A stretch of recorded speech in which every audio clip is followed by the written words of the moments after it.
Hey guys, K-Soak here. Did you see Tom Brady in all his glory poking fun at the illegitimate president? Check this out.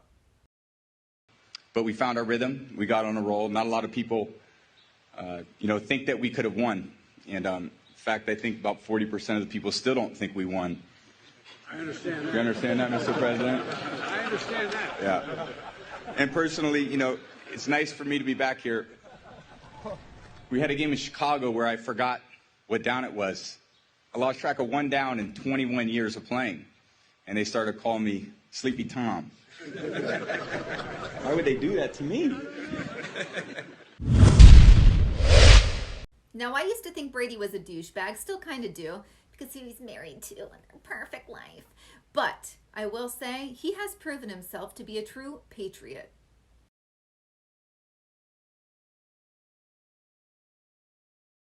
Mayor de Blasio, New York City, can't stand the guy. So when there's an article saying that he vows to no longer eat Ben & Jerry's ice cream, which I have not been a Ben & Jerry's fan because I think they're communists, I dug a little deeper, and here's what I found. Now, mind you, Ben & Jerry's is founded by two Jewish dudes. A little confused as for why they have made the decision to no longer sell their ice cream. They're barring sales of their ice cream in occupied Palestinian Territory, where there's home to millions of Jews. It doesn't make any sense. Apparently they've joined BDS, which I had not heard of until today, which is the Boycott, Divest, and Sanctions. It's an economic war on Israel. Okay, do I actually agree with de Blasio for the first time? Well, if you or your loved one works in a hospital in the state of Oregon, they may be facing vaccine mandates in the very near future. Now, a law was passed in 1989 that made it to where this was not something that we could do. They could not force vaccine mandates, unlike Washington State, where there is no law in place against making it mandatory.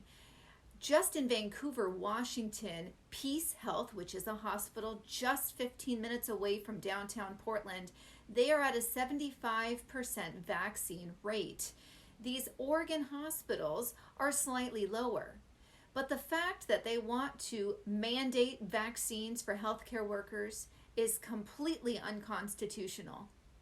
I'm sure this is not the first you've heard about a national food shortage. We know it's coming. We hear bits and pieces of it. But actually, here's what I find interesting. Taco Bell employees are being told to tell customers that they are out of certain ingredients due to a national food shortage. I saw one tweet where a guy says, I'm going to start getting my news from drive-thru employees. It's probably more accurate than it is in the left media.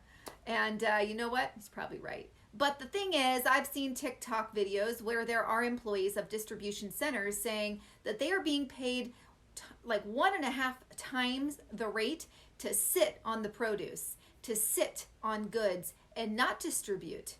I take issue with that.